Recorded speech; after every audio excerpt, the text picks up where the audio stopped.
We've got the GM of the team joining us now. Here's Kyle Dubas. How you doing, Kyle? Good, guys. How you doing this afternoon? We're doing great. I mean, we're from afar. We're not in the rink, but how cool is it to be in the rink and watching your team on the ice again?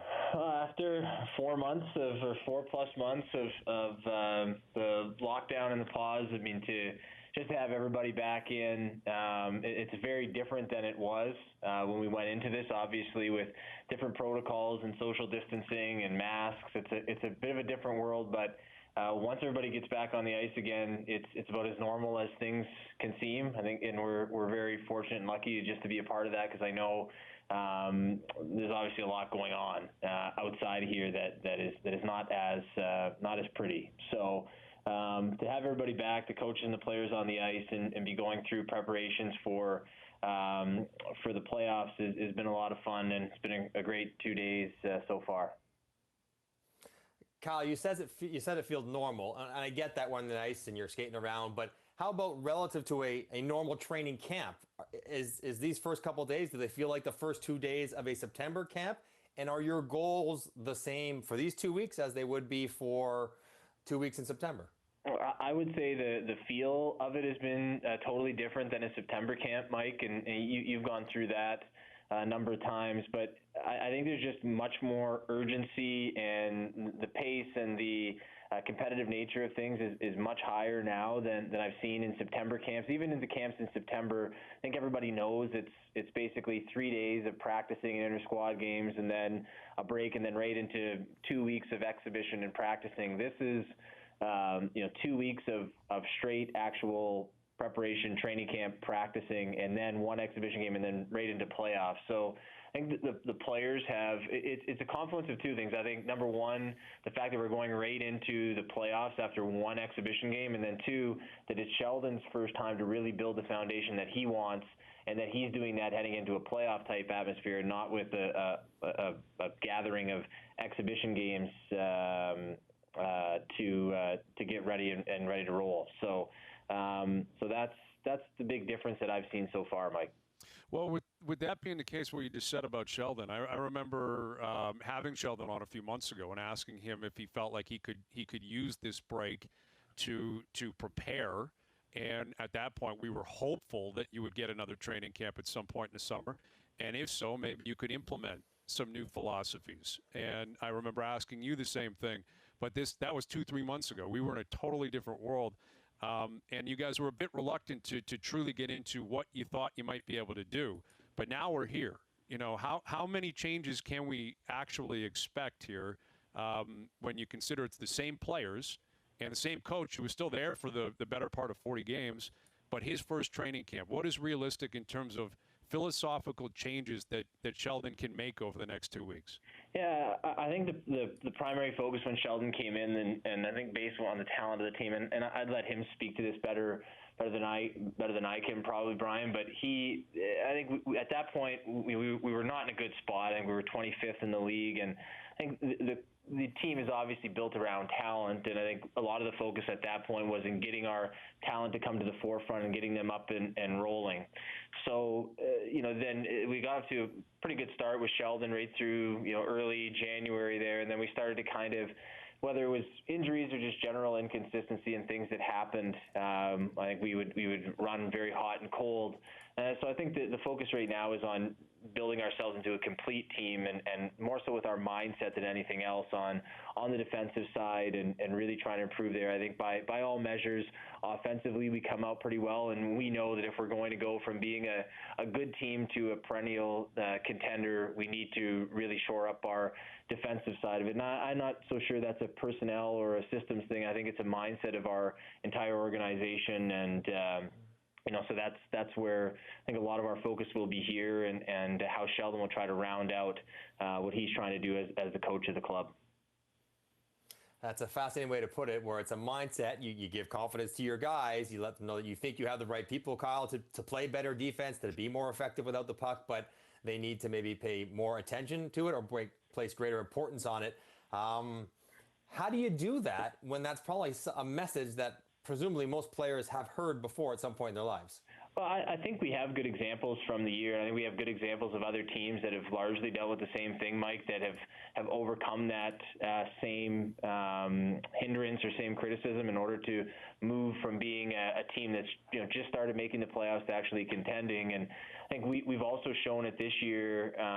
I'll just go back to our last game that we played because it's the freshest in mind. But the first period, we come off a bad trip going to California, and the first period against Tampa Bay, we had the puck the whole time. When they got the puck, we got it right back, denied them a lot, and held them down. And they're obviously an extremely talented offensive team. So we've shown in spurts that when we're locked in and we're ready to roll, we can be an excellent team at both ends. And it's just now finding that as consistently as possible and as often as possible that's going to allow us to really reach our potential. And I know that everyone would like the lineup to be balanced between offense and defense, but I think as we've seen, and I don't like to often bring this game up, but going back to the game against Carolina where David Ayres came in, Carolina was down in that game. They lost Brett Pesce in the game, and we're down another defense. Dougie Hamilton wasn't playing that night either.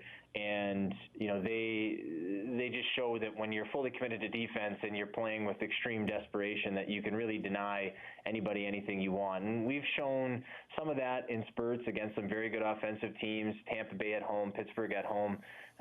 Now we just need to show that we can do that all the time, and that will be the message that Sheldon will be preaching here as we get rolling. With the GM of the Maple Leafs, Kyle Dubas, Mike and I were just discussing this in the past segment, Kyle, that in my opinion, this is a perfect opportunity for you to evaluate maybe intangibles more than tangibles, because the data is not going to be there for you in a best of 5. Maybe a guy just didn't have it for 2 or 3 games. Maybe the puck luck wasn't there for you. It's a totally unprecedented situation in a hub city, no fans, coming off a 4-month break, do or die for your life. But in terms of guys showing up with the right attitude, guys showing up in shape, I'm sure Sheldon Keefe has been sending them video, tape, messaging, making sure that they actually studied it. Do you see it that way? Like, this is a real opportunity for you to evaluate who's in and who's truly prepared.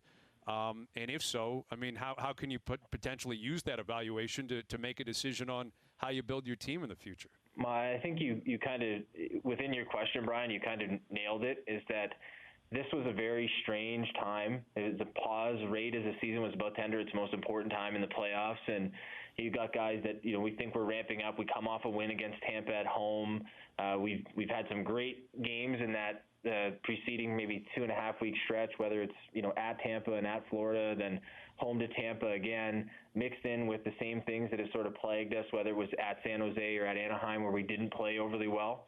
And I think what we've tried to tell our players, when we feel we need to do as an organization, is that when things aren't perfect or when things are difficult, we need to be able to become a team that does not let that distraction impair us from performing.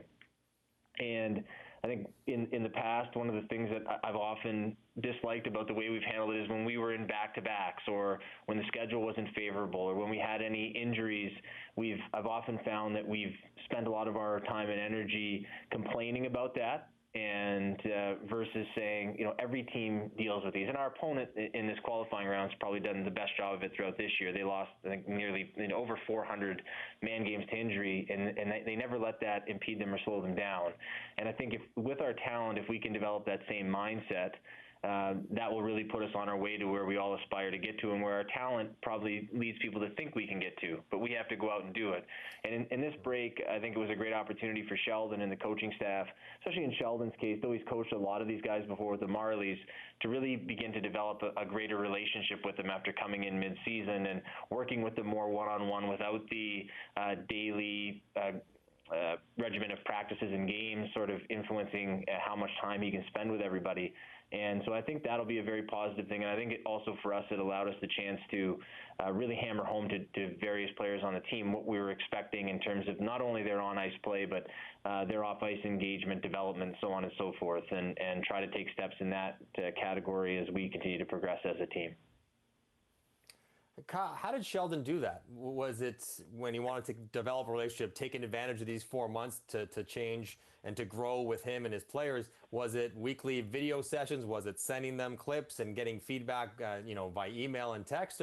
Like, how did he go about trying to do that and foster these different kind of relationships with his players who hasn't had that foundational time with of a camp? Yeah, I think, Mike, the thing that I was probably most impressed with was that I think Sheldon and the coaching staff took the time to dig deep into every player's game and use all of the departments we have here, whether it's player development, R&D, coaching, and hockey operations in general, and take this time to build a stronger database, which you probably wouldn't be able to do as a coaching staff in mid-March and April when you're in the stretch drive and in the playoffs, and then use that to then open dialogue with the players about what they saw their strengths as versus what we saw their strengths as a team, and where they wanted to invest their time in development versus where we do. Obviously the common ground is easy because you can develop a plan and work, and then the contrast between the player and the team are the things I think that, rather than avoiding them, that Sheldon wanted to sharpen, and we wanted to go down the path of really building a strong plan with those players, especially where they may see themselves as in a different way than we do, and you can learn from that as a team and as a player.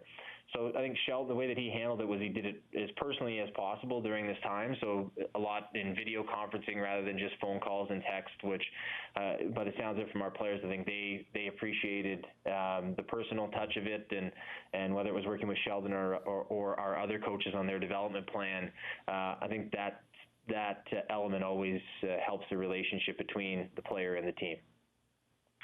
Kyle, I'm putting myself in the players' skates right now. I'm thinking, okay, you're right. The common areas would be a nice conversation, both strengths and weaknesses, but it's where I, as a player, see myself being, I'm okay in this aspect of the game, and you're telling me maybe I'm not quite as good as I think I am.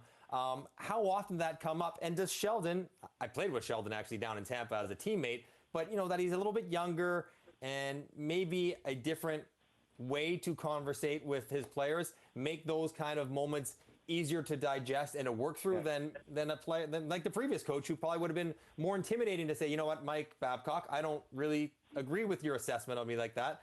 But Sheldon maybe has a different kind of dynamic to him.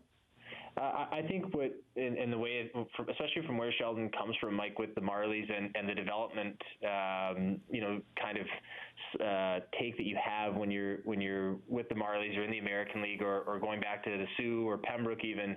I think the language that he spoke there has been very helpful here. And the thing that I found here in through, I guess I can't say 2 seasons, but it's been 2 years that in this role, is that the players here, especially the top players, want to continue to develop and continue to grow their games. They don't want to have other younger players start to pass them by. They want to remain at the top of their game as much as possible. And I think that's been the most refreshing part about being here. You kind of wonder when you're with the Marlies, you're in Sault Ste. Marie, guys are always looking to get better no matter what. Then when they get to a certain point, are they going to become complacent? Are they going to rest on that? And especially our guys who people would probably say are the most talented are the ones that want to put in the most work on that front. So I think that part's made it easy.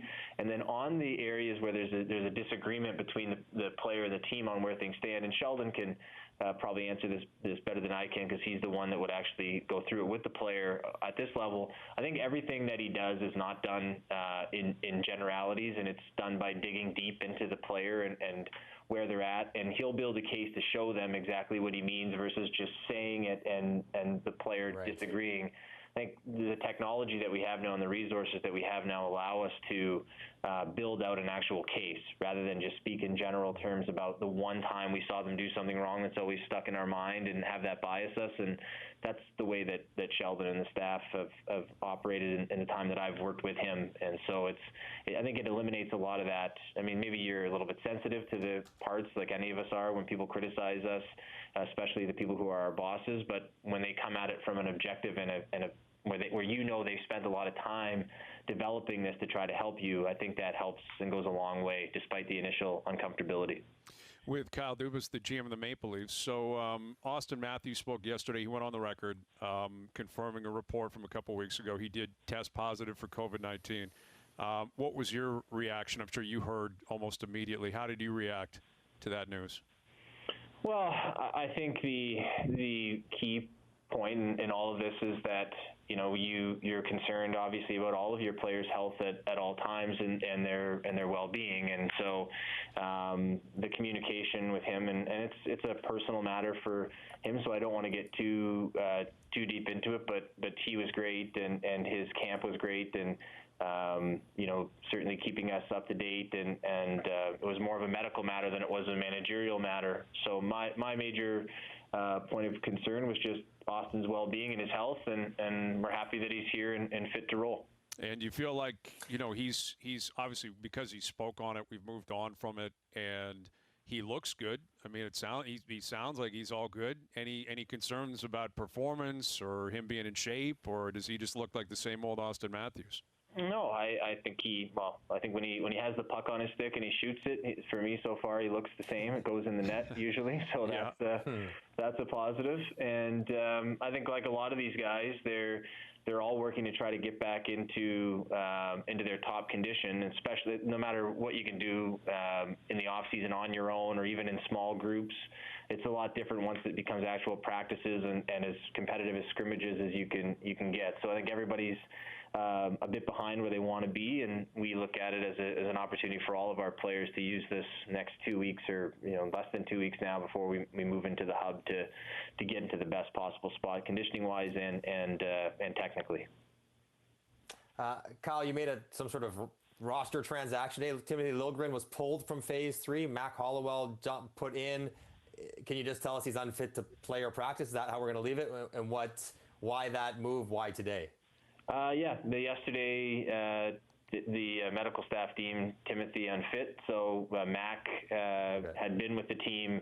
He was on the initial roster, and when Nick Patan was deemed fit, we took Mac off. But because he'd been in our testing and our protocol and not gone outside of it, we were able to just quickly have him back in. He looked good at the end of Phase 2 and had a great finish of the season with the Marlies as a first-year defenseman coming out of junior. So I think this will be a great experience for him, and we're fortunate that he was still in the protocol and didn't have to go through the entire intake process of testing, further testing, and quarantine. With Kyle Dubas, you mentioned just a moment ago, the next couple of weeks as we prepare to go into the hub, you guys are going to be like Ubering into the hub. Everyone else is flying into the hub. How do you, is this possibly going to be an advantage? I know you guys are staying in hotels, but the fact that you're going to be playing at Scotiabank, how might that benefit your team? I think the benefit, you hit on the head, Bryan, earlier, is we don't have a flight in. We will likely see what the schedule comes out as, but I think our plan will be to practice and then probably bus in safely or whatever mode of transportation they say is correct for us. So in terms of an advantage at Scotiabank, we won't have our dressing room for all games. When we're the home team, if we're assigned it, we'll get it. But otherwise, we'll be in the visitors' rooms or elsewhere, and we won't have any other increased access to the arena. I think the familiarity of the arena is nice, but there's no fans, and the building, I think, will probably look much different, just in terms of how by the sounds of it, setting up both buildings for television and different things, and I see some of the ways that some of the other sports have done it, so I don't even know how familiar it will be, other than, everyone on our team generally knows how to get there, but because we're coming from, 50 feet away, that won't be too difficult either. So I don't know the advantage that will be other than the flight. I think is certainly not having to get on a flight for us in Edmonton is likely a positive, but we're not going to have access to any of our amenities there anyway, so I'm not sure in the end that it will matter much, and I think it will be such a strange experience for all these players, especially in the playoffs where, I could speak to our 3 years. We were always on the road in Game 1 in Washington and then in Boston twice, where it's a hostile place, especially the last couple of years in Boston, and missing out on that will certainly be strange. You referenced earlier, Kyle, how your team sometimes didn't always respond when things got a little ugly or things were difficult. And that's one thing we know Columbus will make the game, because they're well coached and they have a good team and they make it hard, and they work through all their injuries. They won't let it be a pretty game. How much of the next 2 weeks is focused on the Leafs, and how much is focused on Columbus? I think that the major focus that we have to go through, Mike, and where we have to spend a lot of our time is, we know that it's a difficult opponent. Like nobody here is underestimating the Columbus Blue Jackets. I think they've got an excellent coach in John Tortorella. The core of their group, in terms of their leadership of their group, whether it's the Folignos, Atkinsons, Werenskis, Jones, have been there together for a long time. They obviously, notably, had some players move on after the year, and I thought that only made their identity stronger and how they played and their ethos even more pronounced. And I thought that they had a great season going, and they were able to continually put up wins despite missing a lot of players throughout the year. And they saw development from a lot of the guys in their group, whether it was Dubois or Bjorkstrand at different times, that are very, very dangerous players. And we know that they're not going to give us anything when we go into the series with them. So I think we know what to expect with them. I think on that note, our focus, I think, has to be on getting us to be the best version of us that we can be heading into the entire event. And we have to play them first. Our goal is to win 19 games, and we have to set ourselves up as best we can to do that. And I think the first step to us giving the Toronto Maple Leafs a chance to do that is becoming a team that has that mindset on both ends of the rink every night, that's able to be a top team at both ends of the rink every single night. And so that's where we're spending a lot of our time right now, and a lot of our focus right now is on that mindset and developing that same tenacity that every team that wins has, especially on the defensive side. I think on offense, we rank near the top, but teams generally don't win when they lag behind on a lot of the metrics defensively. So whether it's shots against, chances against, goals against, whatever you want to use, we know that if we're going to go from being a good team to a great one, we have to become a top 10 team in those areas as well. So that's what the majority of our focus is on now. And we spend a lot of time here internally. Is it personnel? Is it system? And I think in the end, we come back and we look at teams that have similar personnel and systems, and we go right to, their mindset is just a little bit more consistent day in and day out. And that's what we've been focusing on here. Are you allowed to bring Jerry D into the bubble or what? Hey, he'd go too. That's the thing, Kyle. Well, we're 1-0 so far in 2020 as a team. So, it'd be nice to have him. But I got to say, Brian, I saw footage of you yesterday, Brian, at Coppenwood. Yeah. And I think that it makes things interesting for 2021 for me as the team captain, because there's a lot of promise in that swing of yours that I saw. And, I'm open for business. You let me know if you want to make a deal. Ship Jerry out. I'm coming in, buddy. You no can problem. Find diamonds in the rough if you think Brian Hayes' golf swing has got a lot of potential. That's impressive scouting right there. Yeah, it is. Is Duffy a member at Coppenwood and Kings, right? So he's a member at two places? No one's more connected than Duffy. Duffy he's played every course in North America. He played Augusta. He won the media, whatever they give away. They do some media giveaway or draw every year, and Duffy won that. Like, Duffy has played everywhere. He's got the connections. I don't think he's a member at Coppenwood, but somehow we got out there and played. I think he should expand his connections from golf courses to golf coaches. That would be my advice for him. I think you're right about that. I think he needs to heed that advice.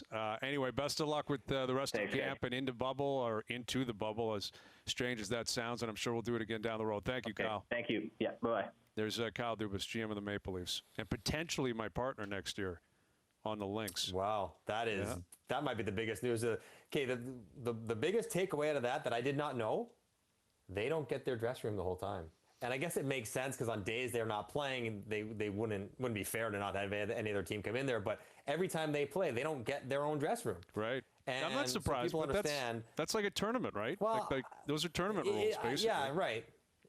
For sure. But even at the World Championships, the best team gets their dressing room and they stay there. You don't switch them around every single game. So the Leafs dressing room has all the better training facilities, the hot tubs, the cold tubs, and all those different things. And the visiting room is nice, but doesn't have any of those things. So the weight room, all those different things. I did not know that. That was news to me. Yeah, and I guess, I'm sure there's some sensitivity that the Leafs are in Toronto, that the Oilers are in Edmonton, and the league is going to make sure that they take any of that conspiracy out of the picture. And I think that's a smart play. The home team should get the best dressing room, right? And that's a good question. I guess, will the Leafs have games 1, 2, and 5 at home? We need to figure that out. I'm not sure how that works against Columbus. I don't know. Anyway, you just go back and forth every other night. Yeah, that's how they should do it. 3 is home, 5 is home. Yeah, you might as well do it that way. 1, 3, and 5 at home for the Leafs, 2 and 4 at home for Columbus. Yeah. That would make it easy.